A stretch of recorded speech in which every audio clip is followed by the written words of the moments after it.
Make their Christmas unforgettable with goat guns. Looking for the perfect gift for your husband or man who is a gun lover? Look no further.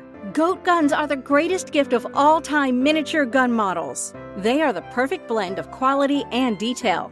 From pistols to rifles, there's a goat gun for every collector, history buff, or gamer. Whether for display or for a fun collecting hobby, goat guns will bring joy and excitement to him. Surprise your loved ones this Christmas with a goat gun, the ultimate gift that won't disappoint. Shop at goatguns.com. Welcome to the Human Capital Innovations Podcast, your go-to source for personal, professional, and organizational growth and development. We hope you tune in often for all things people management, organizational development and change, organizational leadership, and social impact related. Maximize your personal and organizational potential with Human Capital Innovations Podcast.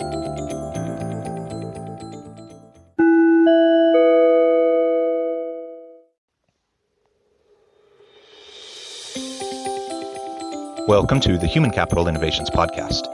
In this HCI podcast episode, I share my recent conversation on the Talking Leadership podcast, where we explore toxic leadership.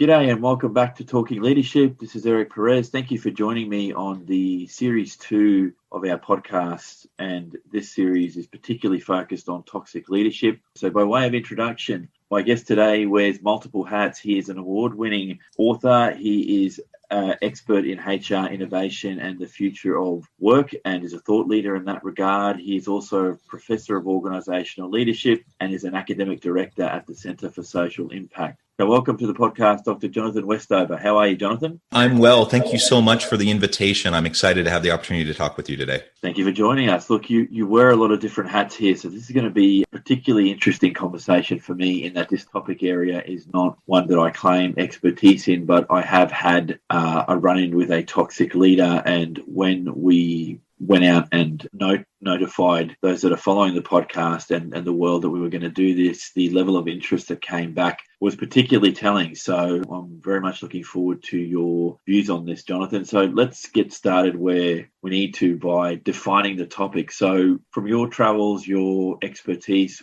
how do you define toxic leadership? Toxic leadership's a big deal, and so many organizations deal with it, and most not particularly well. So a toxic leader is anyone who basically makes an unsafe work environment. And there's a lot of ways that you can do that.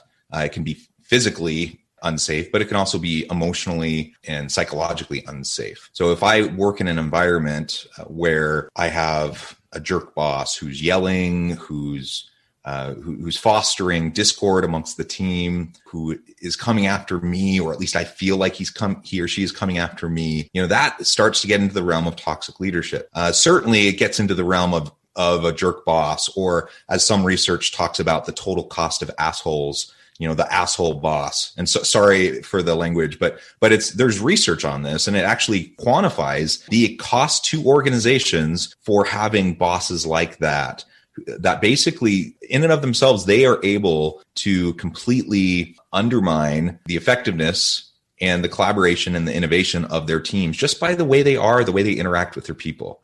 Now employees don't expect perfection. I've had many, what I would say were bad bosses or not great bosses, some of which actually over time learned, they developed, they figured things out, and they got better, and they moved into the realm of, a decent boss. Maybe not a fantastic boss, but at least a decent boss. Toxic leaders, though, that's a little bit different. Usually you're talking about someone where their ego is driving them. They're not so much concerned about their people, but rather how to make themselves look good, how to gain more power, more influence. And often they'll do it at the expense of those around them. And that is the context in which I would define that person as a toxic leader. And in those situations, it's really hard to train someone out of being a toxic leader because they often think they know what the best way is, and they think it's by being a bully, by being by asserting themselves in that kind of an aggressive way. And so they're not very teachable. They're not intellectually humble. And so they're not really able to be trained out of it usually. Now, there are exceptions, and sometimes you'll see someone make a complete transformation. But most of the time, when you find yourself in a situation with a toxic leader, if I'm like in the C-suite and I know I have a middle manager who's a toxic leader, I really need to take a good, long, hard look at that individual. And it may be a hard choice, but I probably need to make the decision to let that person go, or find some sort of a different role for them where they're not responsible for other people. Otherwise, I'm going to undermine everyone else in their area. And ultimately, it's going to hurt the productivity numbers. It's going to hurt the morale. We're going to lose our best people. And all of that comes into play. Another piece of this, and I suppose we'll probably get more into this as we go along, there is so much research that talks about the important role of workplace relationships in driving employee engagement, employee satisfaction, employee productivity, intention to stay at the organization versus leaving for another job. Relationships generally play a huge, huge role. The relationship with your boss is number one. So if you could have a pretty crummy job, a job that you don't really like, you don't enjoy, it's not fulfilling, you don't get paid all that well, you don't like your commute, like add on all these things that maybe aren't great about a job, but you have a really awesome boss and you have some good coworkers, people often will, be okay with that and they'll stick around. But you flip that around, you could have great pay, no commute, all the great benefits and perks, but you just have that jerk boss. And usually people in that situation are looking for the first exit point to go. And so an organization then loses their best people. Toxic bosses, certainly bad for business.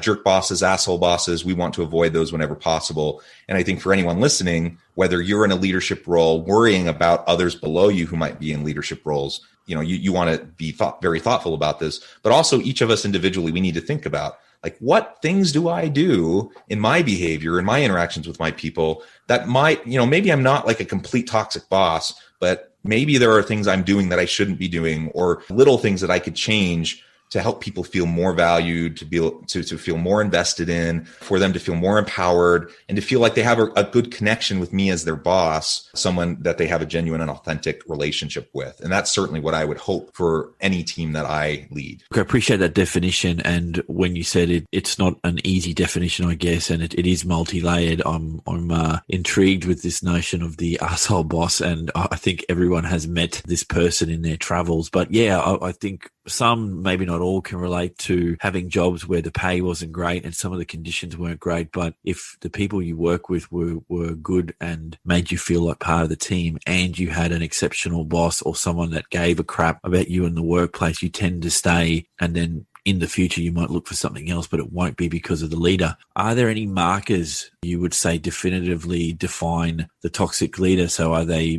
typically narcissistic? Like, are there elements that really fan out what that toxic leader is? Yeah. So, and you mentioned narcissism. I think pretty much all toxic leaders are narcissists, but not all narcissists are toxic leaders, if that makes sense.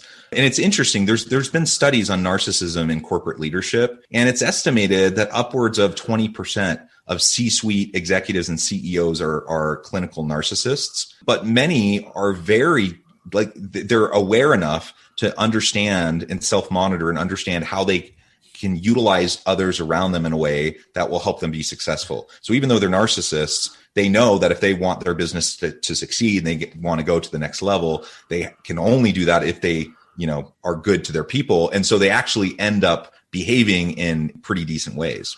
So there are narcissists who aren't toxic leaders. I think pretty much all toxic leaders are narcissists. They're very arrogant. Usually they're not, they don't have that intellectual humility. They think they have it all figured out. And I get that to a point, because you get promoted and you get hired into increasing high levels of responsibility in organizations because you've had success in your past, work experience. And so the higher up you go, I think it's probably natural, unless you have a way to keep yourself in check and not drink the Kool-Aid, it's probably pretty natural for you to think, yeah, I got it all together. I figured this out. I'm very successful. Everyone else should try to do things like me. And that's a pretty human tendency, I believe. Toxic leaders just take it to an extra level.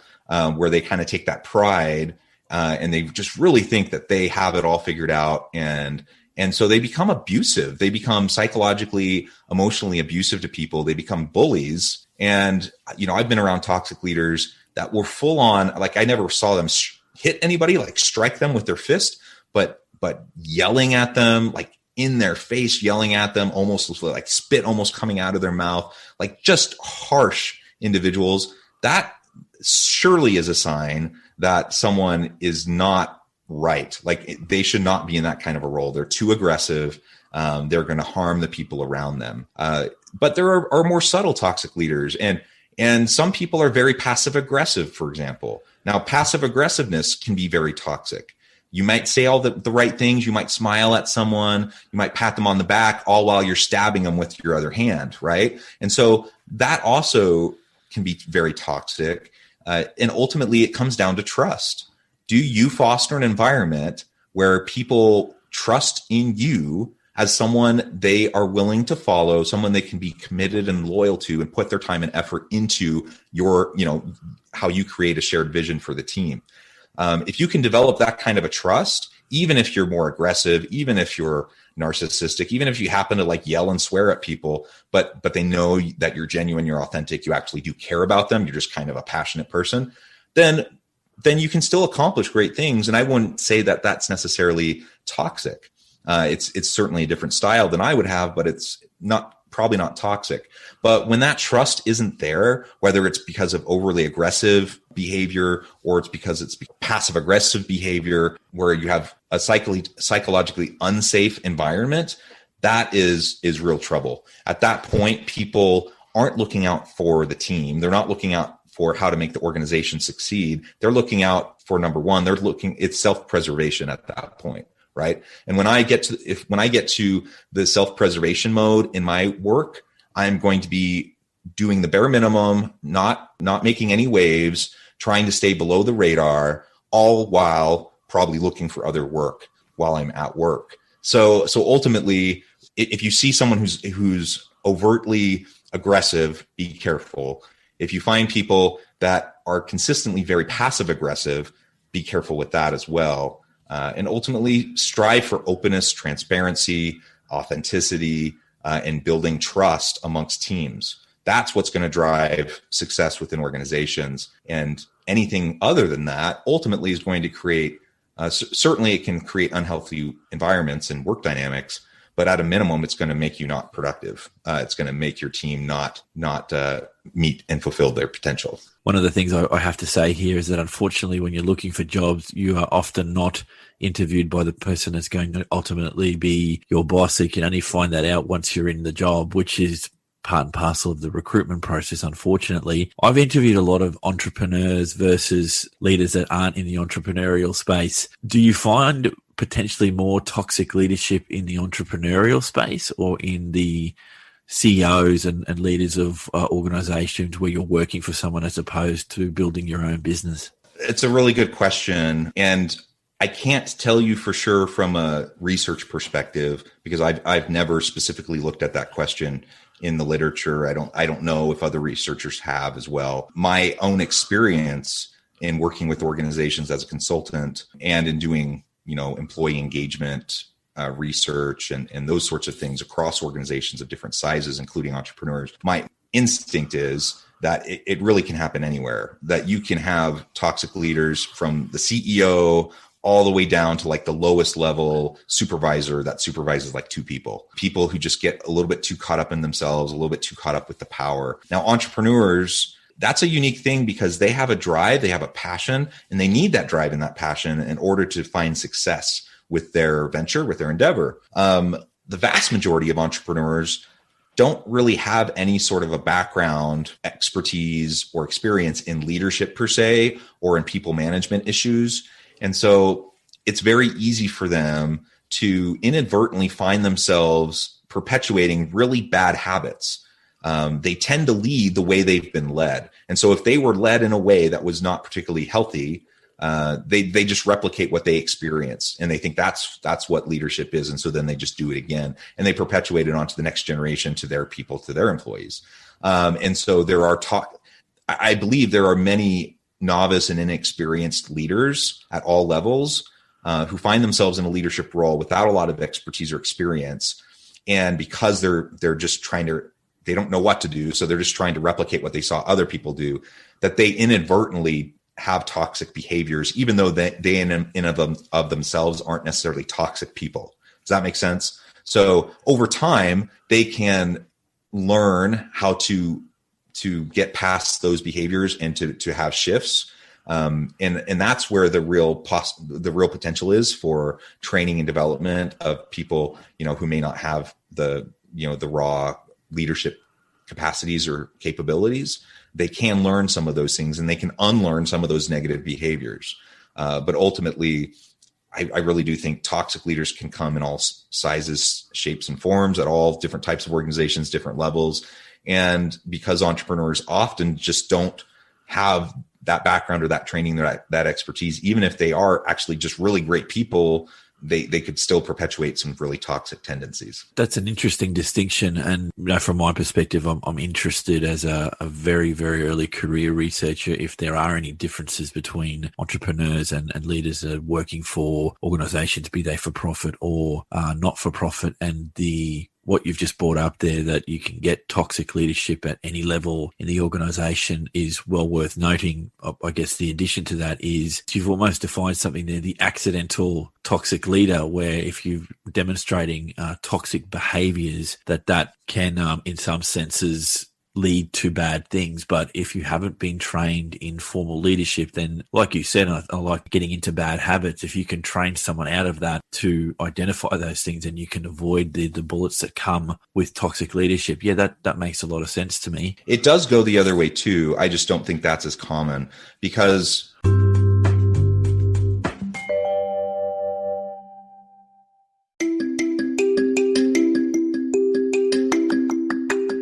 I'm excited to announce the publication of my new book from HCI Press, Bluer Than Indigo Leadership, The Journey of Becoming a Truly Remarkable Leader.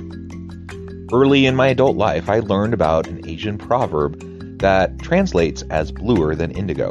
If you think about the color indigo, it is a brilliant, deep, and vibrant blue, what some would call the bluest of blues. To have something that is bluer than indigo is rare and truly remarkable. Contrary to popular myth, there is no one-size-fits-all or cookie-cutter approach to effective leadership. There's no silver bullet, no secret sauce, no go-to model that will solve all of our problems. The truth is, great leaders have all had their unique strengths and flaws, and have all had to discover and then pave their own distinctive path in their life's journey to fulfill their leadership potential.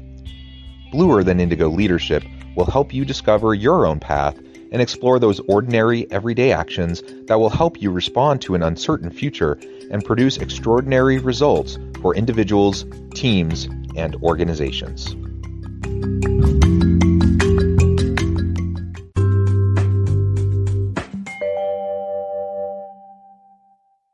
We all, I bet every single person listening to this could probably off the top of their head think of a handful of really bad bosses that they've had in the past. Poor leadership, I think, is more common than good leadership. And because that's the case, I think when you have people who don't know what they're doing and they're just trying to figure it out, and so they replicate what other people did before them and they perpetuate bad habits, the opposite, it goes the other way too. It's just not as common. Like you'll have people who have no formal training, but they were lucky enough to have as a mentor, maybe someone that they reported to who's just an awesome leader. And they were just able to observe really great leadership style, leadership habits, communication approaches, and that sort of thing. And then they can perpetuate that too. The reason why I'm making this point is because it's so important for organizations to invest in the leadership development of their people, not just for right now, but for the long term of the organization. Because what you invest today will not only pay dividends for now and the next 6 months, the next year, the next 5 years,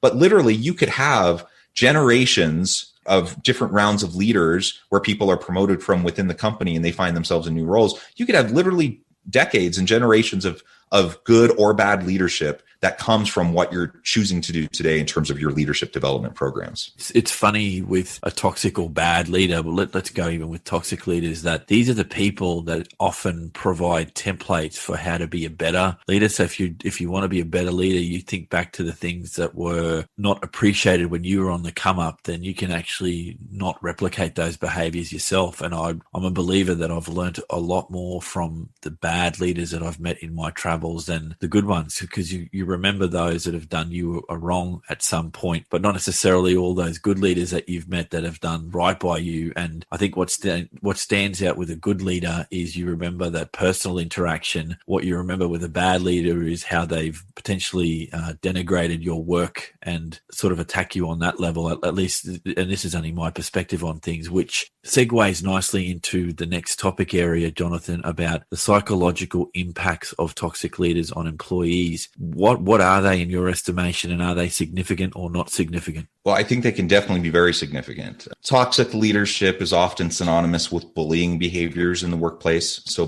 bully bosses and asshole bosses. And we spend the majority of our waking life at work. Most of us do, right? And so let's just assume for a second, and let me say this is not a safe assumption, but let's just take as an assumption for a moment that every single employee in our organization has an amazing home life. Like everything outside of work is perfect. They have no stresses, no anxieties, no money problems. Everything's fine with their families, their partner, their children, if they have them, pets, whatever. Like there's no problems outside of work. Okay. Let's assume that for a second, even though that's nonsense and we all know it. Even if that's the case, now we're spending the vast majority for most of us of our waking hours at work. Okay. So no matter how good that other home life time is, if the workplace is toxic, if it's unsafe, then it will have traumatic impacts on the psychological health of people, literally to the point where it can cause PTSD. There's been research on this that has shown bully bosses can actually psychologically damage someone to the extent, like, we talk about PTSD for people who've served in the armed forces. If you are witnessing day in and day out, hour after hour, repeatedly for years, toxic bullying behaviors, it can really stick with you. So to that extent, we need to be careful. We certainly don't want any of that kind of abusive type of behavior that can have that kind of negative psychological impact on people. And that's kind of the extreme end of the spectrum. But even if we don't go as extreme, it certainly derails engagement, satisfaction, and people just don't feel happy at work. And when you don't feel happy and engaged at work, you tend to do the bare minimum. You're not as productive. You're certainly not innovative. And particularly in a toxic environment, there's usually very little, if any, innovation, because in order to innovate, you have to try, and you often fail. Most innovative organizations, you'll have 10 failures for every one success. And if it's toxic environment, everyone's scared to death of being yelled at. They're scared to death of being made an example of. And so they're not going to stick their necks out, and they're not going to try new, innovative, challenging things. They're going to stick to the status quo. They're going to do kind of the safe thing. And that is the death nail for any organization that wants to be innovative. So even if we don't get to the point of psychological trauma and unhealth for individual employees, the very first thing you'll see, even in moderately psychologically unsafe and toxic environments, is that people will just stop innovating. They'll stop really pushing the envelope, and they're just going to show up. They're going to punch in, punch out, do their time, and then try to get out of there as fast as possible. And they're probably going to be looking for the next job as well. Along with that, if I'm really worried about the types of responses my boss is going to give in performance reviews, in just the daily feedback sessions, or even just casually as I'm walking down the hall, or they walk by my office or whatever, if that's constantly what I'm worried about, how productive am I going to be in my daily work? Even if I am a really driven person, let's just say that, things are good at home, and I have the attitude that things aren't great at work, but I can persevere. I can push through it. I'm going to just give it everything I've got because I'm invested in my own development and I want to launch myself into my next stage of my career. There are people who are very resilient and they will do that, even in very toxic environments. But the research shows they too, even though they're ambitious and they're committed and they're putting all the energy in, even they aren't able to maintain that over a long period of time because they just spend too much mental bandwidth on the fear elements and concern and just managing the politics of the workspace rather than focusing on the work that has to be done.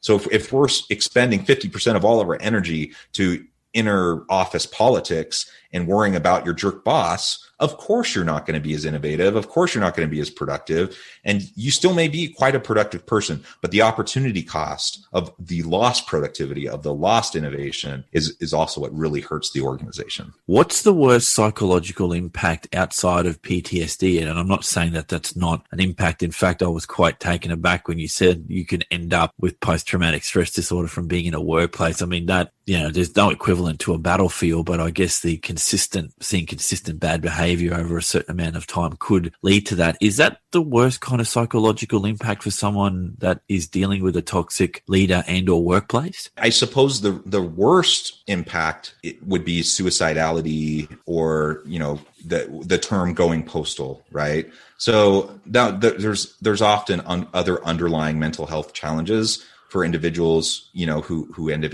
experiencing that. But when we talk about workplace violence and, someone quote unquote going postal and coming back into the workplace and shooting it up, for example.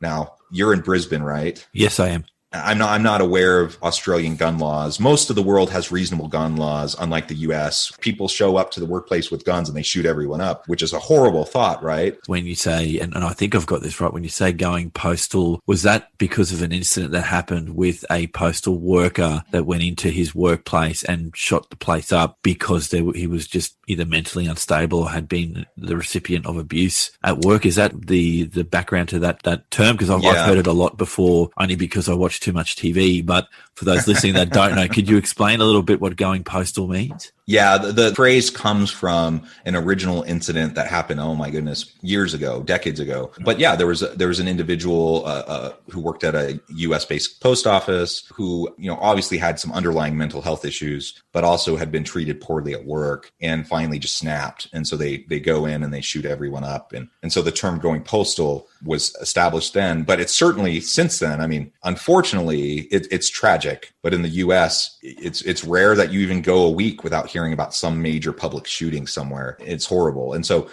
certainly those don't all happen in the workplace. But when you talk about like the extreme kind of negative outcomes of toxicity in the workplace, bad behaviors, treating people, being a bully and not treating people with dignity and respect. I mean, on the extreme end of it, yeah, you absolutely open the door to things like workplace violence, even, to the point of like going postal and people just losing it because they've been putting up with stuff over time. There's a really good Michael Douglas film that came out in, I think, the early 90s called Falling Down, you may remember, which is a perfect example. A guy that otherwise is not mentally unhealthy, and he just is worn down, beaten down, and he just ends up losing it because just everything in his life was so bad.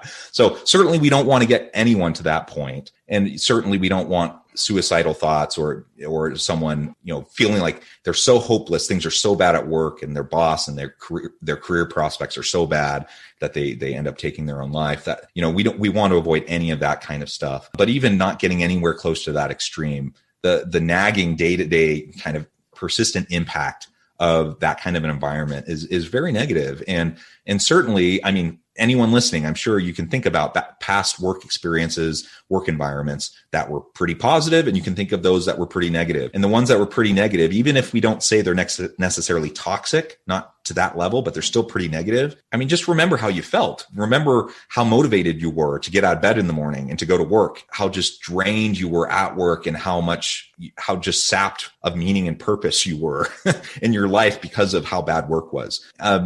Those aren't small things. When we're talking about fulfillment, meaning, and purpose, we all need that in order to thrive as human beings. And so when that's not happening in a place where we spend the vast majority of our waking hours, there's going to be a lot of other impacts, not just for the organization, but for the individuals who will be negatively impacted and their families. Thank you for that. Let me go off track just a little bit, but still related to the topic. And this is around employees in the workplace. And I'm a big believer in you accept the standard from which you're prepared to walk by. And one thing that has struck me is in a toxic work environment with a toxic leader, at times your own colleagues that might be standing around you will not intervene in issues where you might be being yelled at or being physically threatened by a toxic leader. Can you explain the behavior as to why people won't intervene? Why is it that there is maybe it's a human inclination to just not get involved, even though it's in your workplace? Is there some reason for that, or am I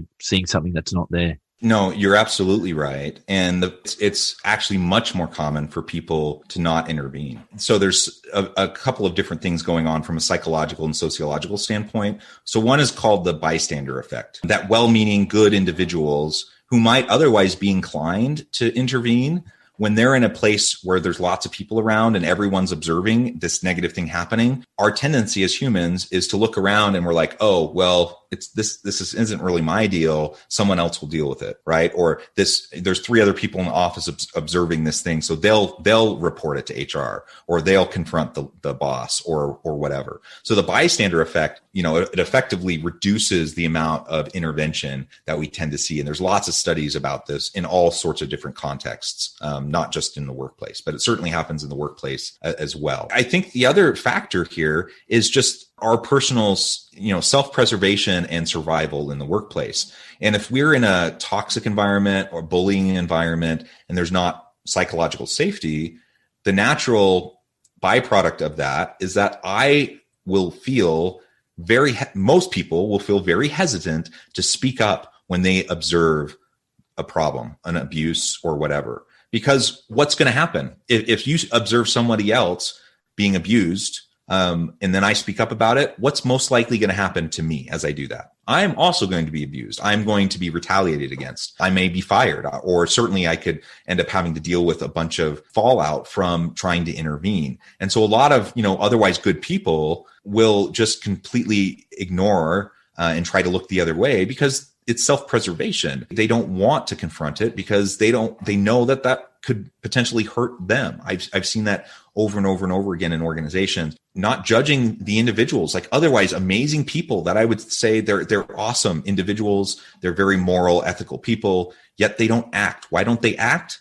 For those reasons that we just said. So it's just another reason why we have to really prioritize psychological safety, speak up culture. We need to incentivize people speaking up, speaking out, even when it challenges, and particularly when it challenges authority, the status quo, and shines a light on unhealthy behaviors and abusive behaviors within the workplace. If we don't do that, even if it's not a toxic environment, but just the natural messiness of human interactions and bad things that can happen within organizations, if we don't foster that kind of a speak up environment, then most things will get brushed under the rug. The other piece in terms of the psychology of it all is that if I'm in a workplace, it connects with self-preservation. But if I'm in a workplace, my whole livelihood relies on my ability to stay in this job, to earn an income, get my benefits, provide for my family, send my kids to college, whatever, right? And so there's cognitive biases that also influence how we perceive what we see. I may observe an abuse, but acknowledging the abuse will lead to guilt or shame on my part if I don't act. It could lead to retaliation if I do act. And so psychologically, I'm much more inclined to come up with some different interpretation of what I just observed. Like that person was asking for it, that person deserved it, or the boss was just having a bad day. They're not normally like that, or just flat out ignoring it, or, thinking back to, they shouldn't have done that, but here's 10 other good things that they've done, so I'm going to look past it. We see the same thing in abusive relationships at home and domestic violence cases. Like people will psychologically, they'll put up with a lot of dissonance between, what they see and how they process it in order to make it fit within their personal narrative and what's going to help them continue safe, their own safe self-preservation.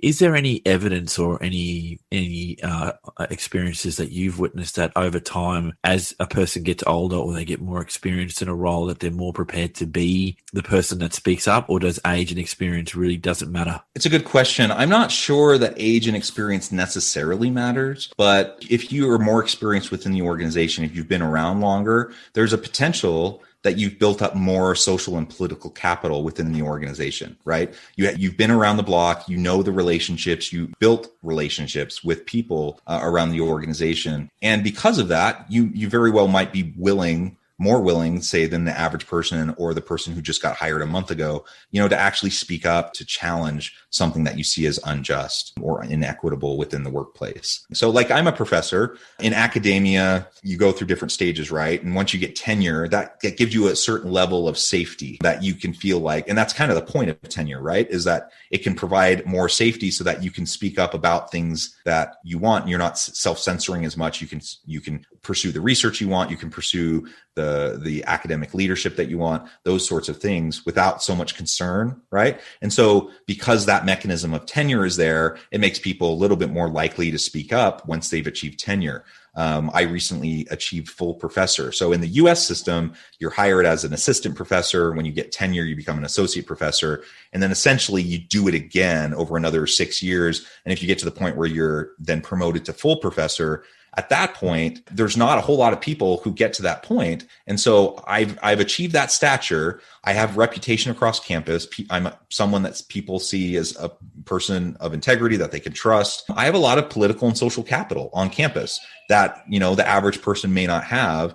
And so at that point, yeah, I feel like personally at my university, I feel like almost no hesitation to speak up against anything that I see. Whereas 10 years ago, absolutely, it went through my mind. Oh, is this a battle I'm willing to fight right now? And what can this do to me in the future? Now, academia is such a unique thing, though. It's different than most organizations, and most companies don't have anything even remotely close to the whole tenure system. And so it's true that you build up the social and political capital over time, and that definitely can influence it. But most organizations don't have those types of protective employment mechanisms where your job is more safe, as you move further along your career. Yeah, definitely agree with that. I think when you're talking about the world of academia, and you've just pointed it out then, a lot of people aren't going to stay in jobs for 12, 14, 15 years to get to those positions. And I have to say, I've had multiple careers in my short life, and I know others that have done the same. There's a few, maybe throwback's not the right word, but definitely people in the circles that I run that have been in certain organizations for at least a decade. And it's just crazy to me that you would stay there for that long, but I can understand that definitely in the world of academia, it's a little different. And yeah, it just goes to show that the human animal is flawed on many different levels. And I think it's everything you've talked about is counterintuitive in that you have to train people to fight path of least resistance. So to do nothing and to justify it is a lot easier than actually doing something and wearing the consequences for doing it. Now, I fully understand me being able to say this now on a podcast is very simple, and it's a risk-free environment for me to say it. I'm probably talking now more at the most optimal, best human level to try and say something and get involved and help the person out. But I'm not the person in the workplace. It's not potentially my career on the line. So it's easy to say, it's a lot harder to do. So I fully understand that. That was Dr. Jonathan Westover. I'd like to thank him for his time and insights.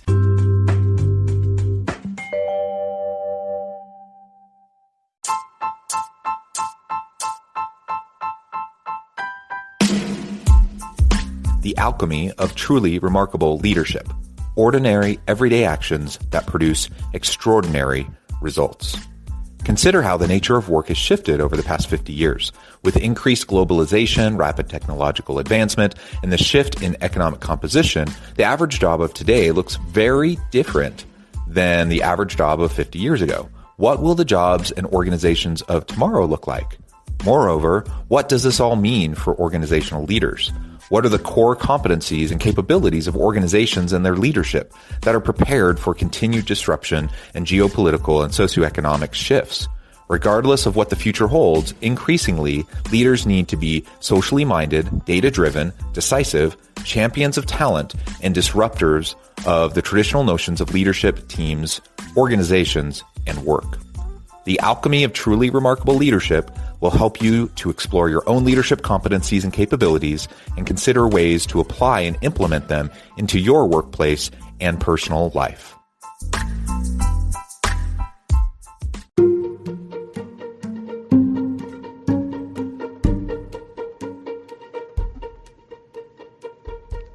Check out Human Capital Innovations magazine, Human Capital Leadership. Human Capital Leadership is a free, interactive e-magazine with the mission to help individuals, leaders, and organizations find innovative approaches to maximize their human capital potential. We publish issues quarterly in August, November, February, and May. Take a look at the latest issue and let us know what you think.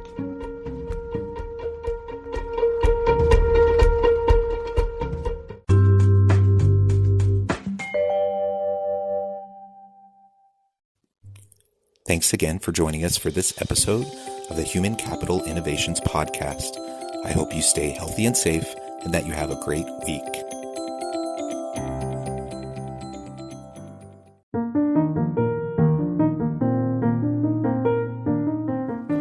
Check out our new weekly LinkedIn newsletter, Alchemizing Human Capital, exploring industry trends via original research and interviews with executives and thought leaders from across the globe. We look forward to having you join us. Make this Christmas memorable with Goat Guns.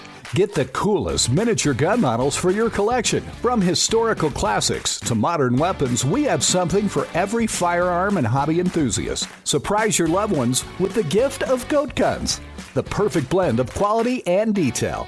Shop now and spread the joy at goatguns.com.